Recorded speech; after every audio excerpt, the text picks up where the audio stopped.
imagine your darkest fear. Now, what if it was passed down through generations? This is the story of Judson McMasters, a powerful banker whose family has always faced one terrifying curse: buried alive. This terrible fate has haunted the McMasters family for generations. In the grand mansion of the McMasters, a sense of grandeur and opulence hides a chilling secret. Judson lies restlessly in his dimly lit, sick chamber, haunted not just by his own fears, but by those of his ancestors. His loyal servant, Biggs, glides quietly through the silent halls, creating an atmosphere thick with tension. As Judson recounts the family's darkest secrets to Biggs, the line between life and death blurs, and a haunting question lingers. Can we truly conquer our greatest fears? Together, they delve into a tale of terror deeply rooted in family legacy and the fear of the unknown. Will Judson uncover the truth, or will the past consume him? And I know you guys are waiting for Stephen King videos. Don't worry, they are on the way. Let's step inside. A strange and curious story is this, about a banker whose only feat was that he might be buried alive, like his grandfather before him. A heavy stillness hung about the great halls and richly furnished rooms of Judson McMasters' residence, and even seemed to extend out over the velvet lawns, the shrub-lined walks and sun-blotched reaches under the lacy elms and somber maples. Biggs glided about the sick chamber like a spectre, apparently striving to keep busy, while he cast countless, furtive, uneasy glances at the heavy figure under the white sheets. An odour of drugs and fever tainted the air, and a small walnut table near the flushed sleeper was laden with the familiar prescription bottle, tumbler, and box of powders. On the wall behind the table, near the head of the bed, hung a small oil painting of Napoleon. The sleeper stirred restlessly, raised himself painfully and slowly, and attempted to seek fleeting comfort in a new position. At the first movement, Biggs was a shadow at the bedside, deftly manipulating the coverings and gently aiding the sick man with a tenderness born of long service and deep affection. As the massive grey head sank into the fluffed pillow, the tired, eyes opened, lighted by a faint glint of thankfulness. Then they closed again, and the once powerful body relaxed. With a pitiful, wistful expression on his aged face, the faithful Biggs stood helplessly peering at the sick man until hot tears began to course down his furrowed cheeks, and he turned hastily away. Biggs! The voice, still strong and commanding, cut the semi-gloom like a knife. Biggs, who was about to tuck the heavy curtains still more securely over the windows, whirled as though he had touched a live wire, and in a flash was across the great room and beside the bed. Did you call, sir? His voice quavered. No. A faint twinkle lighted the sick man's eyes. I just spoke. Ah, now, sir, cried the overjoyed Biggs. You are better, sir. Biggs, I want some air and sunshine. But the doctor, sir. Drat the doctor. If I'm going to pass out, I want to see where I'm going. Oh, but sir, expostulated the old servant as he parted the curtains and partially opened a casement window. I wish you wouldn't say that, sir. I believe in facing a situation squarely, Biggs. My father and grandfather died from this family malady, and I guess I'm headed over the same route. Please, sir, entreated Biggs. Biggs, I want to ask you a question. Yes, sir? Are you a Christian? I try to be, sir. Do you believe in death? Biggs was thoroughly startled and confused. Why, we all have to die sometime, sir, he answered haltingly, not knowing what else to say. But do we actually die? Insisted the sufferer. Well, I hope. Not yet, ventured the old servant. The doctor said— Forget the doctor, interposed McMasters. Biggs, you have been in our service since I was a lad, haven't you? Tears welled into the servant's eyes, and his voice faltered. 56 years, come next November, he answered. Well, let me tell you something, that even in those 56 years you never learned, Biggs. My grandfather was buried alive. Oh, sir! Impossible! Cried Biggs in horror. Absolutely, asserted the banker. Why are you— How do you know, sir? In a hoarse whisper. My father built a family mausoleum in the far corner of this estate, didn't he? Yes, sir. He hated burial in the earth, sir, after reading a poem of Edgar Allan Poe's, sir. What poem was that, Biggs? I don't recall the name of it, but I remember the line, faltered Biggs. What was it? Oh, sir, cried the old man, let's talk about something cheerful. Not until we're through with this discussion, Hiram. The sound of his given name restored Biggs somewhat, for the banker resorted to it only on occasions when he shared his deepest confidences with his old houseman. Well, the line goes, soft may the worms about him creep, sir. A slight shudder seemed to run through McMaster's body. Then, after a tomb-like silence, good reason for building the mausoleum. Yes, sir, I think so, sir. Well, with an apparent effort, when they exhumed my grandfather's remains to place them in the new vault, the casket was opened, and— Oh, sir, I beg of you, remonstrated the servant. I cannot bear to have you jest on such a— Why, master? He broke off with a little cry, rushing to his bedside. The quizzical smile on the banker's face had suddenly faded, and his head had fallen feebly back upon the pillow.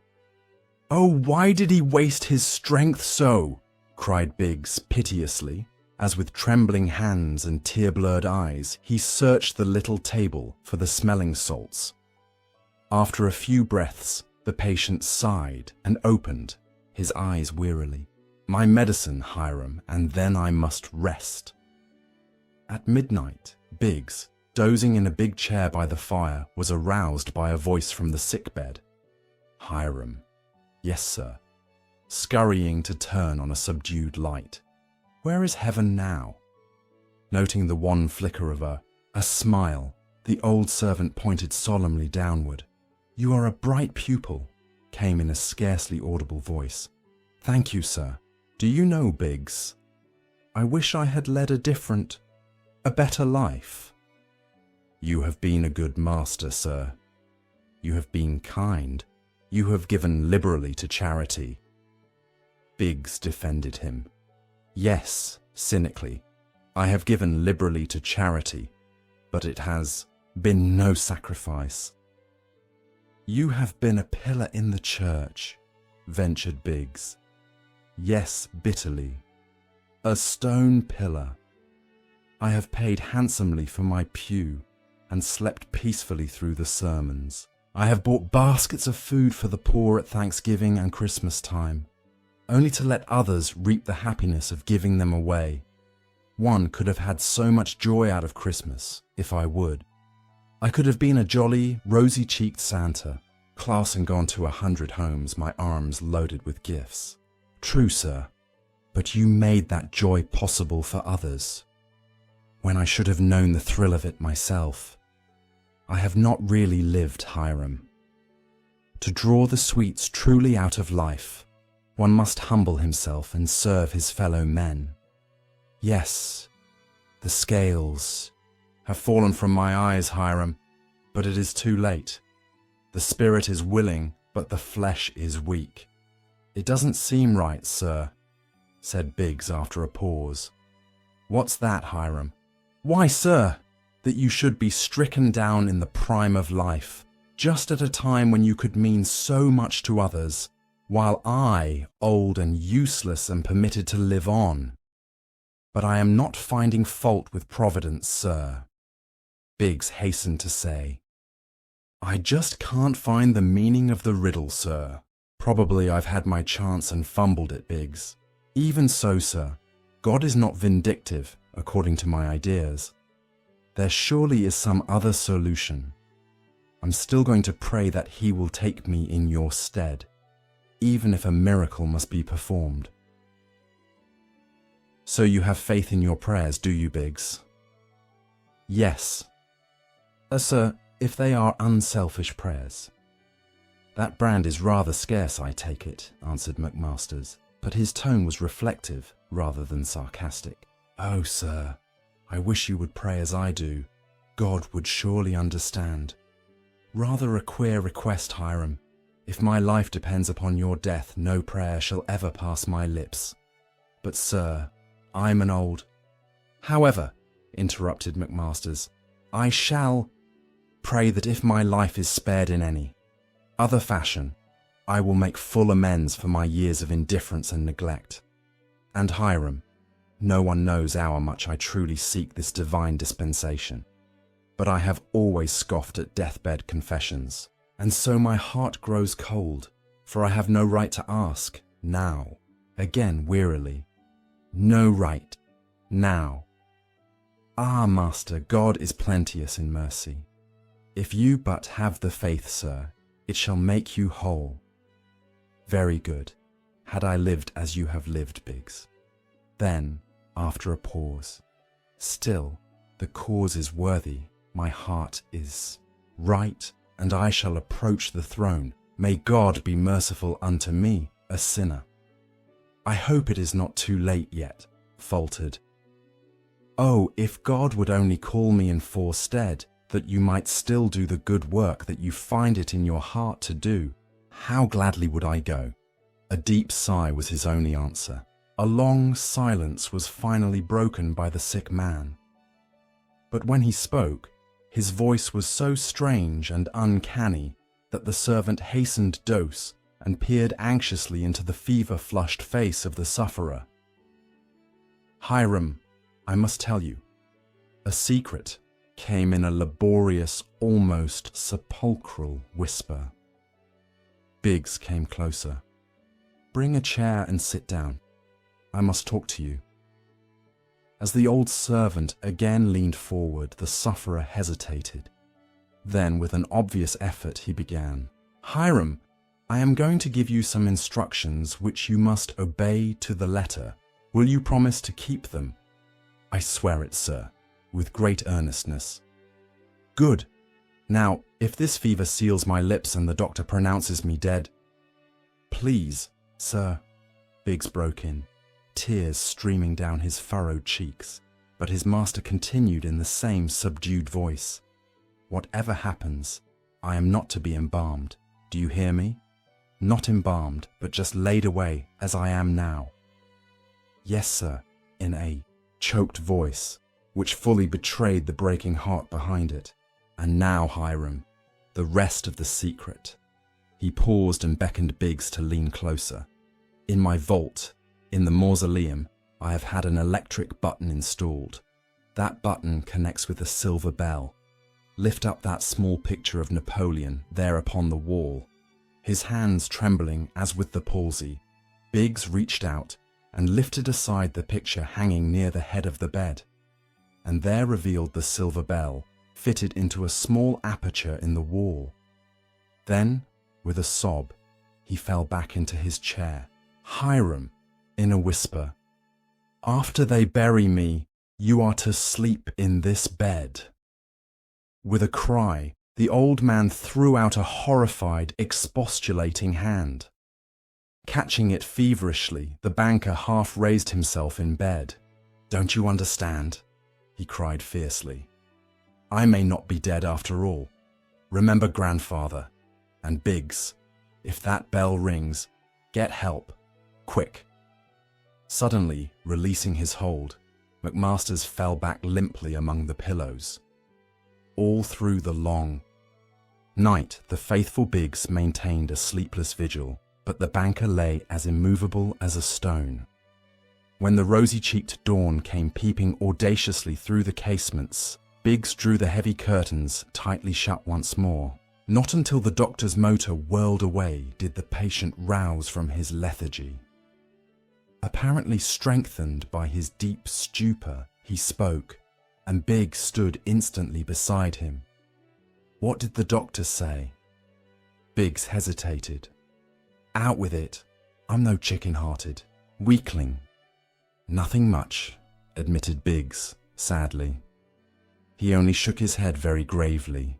He doesn't understand this family malady any more than the old quack who allowed my grandfather to be buried alive, said McMasters almost fiercely.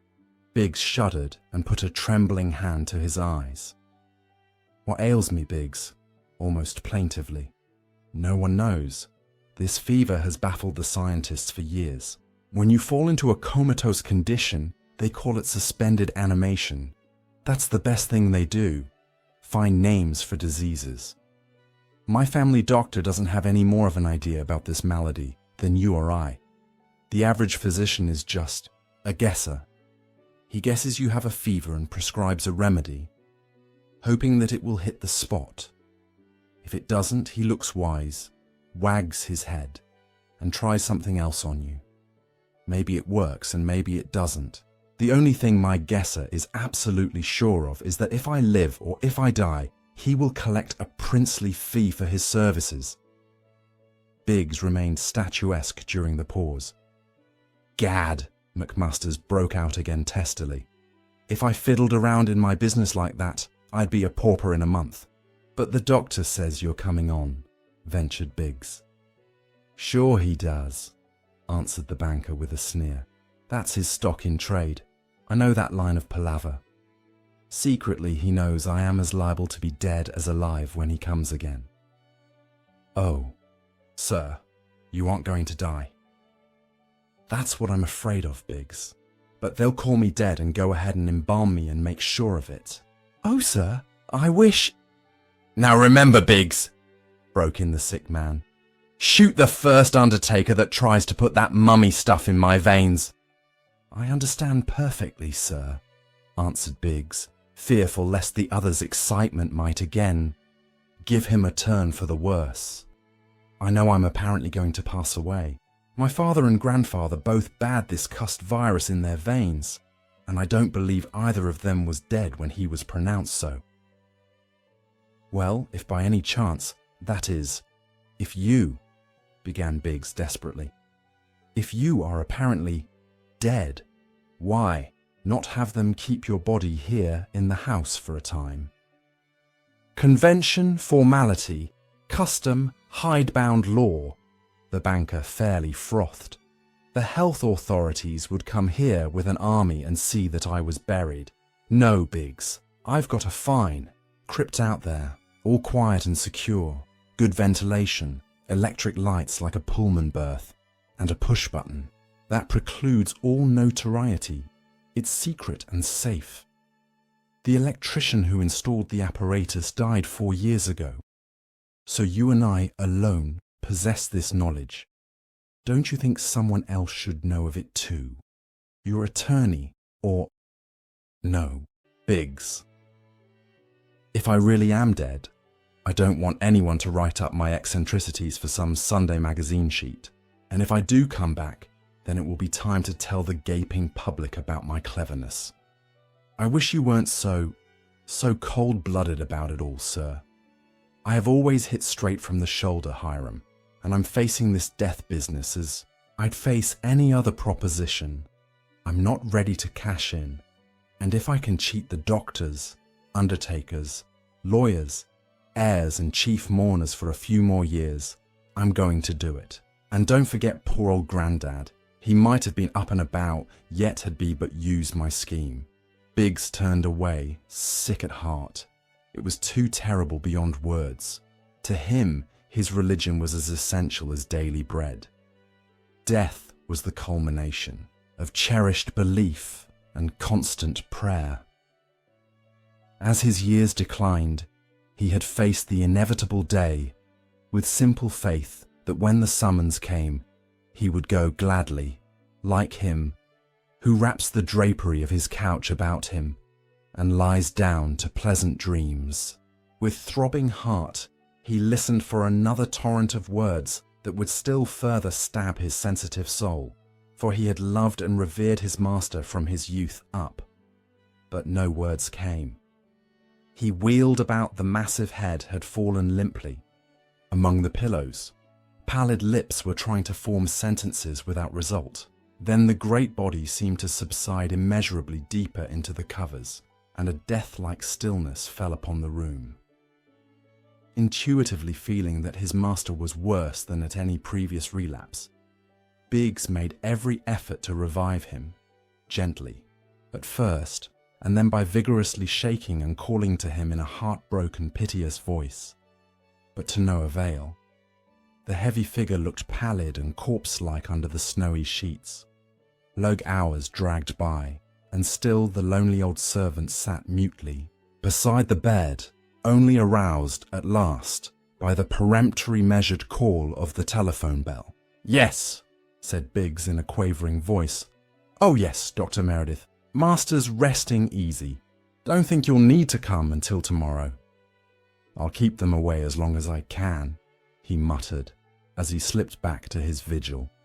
"God grant, maybe he'll come back and take up the work of the master so long delayed. Oh God, if thou wouldst only take me in his stead." Sleeping fitfully, Biggs sat dumbly through an interminable night. But the new day brought no reassuring sign from the inert form. The stillness was appalling. The other servants were quartered in a distant part of the mansion and only came when summoned. Again Biggs assured the physician that he could gain nothing by calling. And another awful night found him, ashen and distraught, at the bedside. Sometime in the still watches, he swooned, and kindly nature patched up his shredded nerves before consciousness once more aroused him. But the strain was more than he could bear. So when the anxious specialist came, unbidden, he found a shattered old watchman who broke down completely and babbled forth the whole mysterious tale, concealing nothing but the secret of the tomb. In a coffin previously made to order, they laid the unembalmed remains of Judson McMasters in the family mausoleum, and the world which had felt his masterful presence for so many years paused long enough to lay a costly tribute on his bier and then went smoothly on its way. Not so with the faithful Biggs. Ensconced in his master's bedroom, he nightly tossed, in troubled sleep, filled with the jangling of innumerable electric bells. And when, on the 10th night, after he had been somewhat reassured that all was well, he was suddenly awakened by a mad, incessant ringing from the hidden alarm. A deathly weakness overcame him, and it was some time before he was able to drag his palsied body from the bed. With fumbling, clumsy fingers he tried to hasten, but it was many minutes before he tottered, half-dressed, out of the room. And as he did so, his heart almost stood still, then mounted to his throat as if to choke him. "Biggs!" A voice, McMaster's voice, was calling. He staggered to the head of the wide, massive stairway and looked down. There stood the banker, pale, emaciated, but smiling. And then, as from an endless distance, came more words. "I forgot to tell you that I had a trap door in the end of the casket. When you didn't answer the bell, I found I could come alone." With an inarticulate cry, Biggs stretched out his trembling arms. "My master, I am coming now." Then he swayed, stumbled, clutched feebly at the rail and plunged headlong to the foot of the stairs, a crumpled, lifeless form. The tale of Judson McMasters and his terrifying family curse haunts the grand mansion still. Confronted with the shadows of their past, some secrets refuse to remain buried. But this is just the beginning. What other dark stories linger in the corners of this place? As Judson's story concludes, Remember, fear may lie dormant, but it never truly dies. The Grand Mansion stands as a testament to the nightmares entrenched in its history. Even now, its halls whisper with the echoes of the past, and shadows play tricks on the mind. The legacy of the McMasters family serves as a haunting reminder that some horrors cannot be escaped, only endured. Imagine walking through those same halls, feeling the chilling air, and knowing that the past may resurface at any moment. The question lingers: what would you do if faced with such a fate? Would you confront your fears head-on, or would you succumb to the terror that seeks to claim you? Join us next time as we unravel yet another spine-chilling tale, delving deep into the darkest corners of history, exploring mysteries that defy explanation, and witnessing the unfathomable. And for all the Stephen King fans out there, stay tuned. Those stories are coming your way soon. Sleep tight and remember, the shadows are always watching.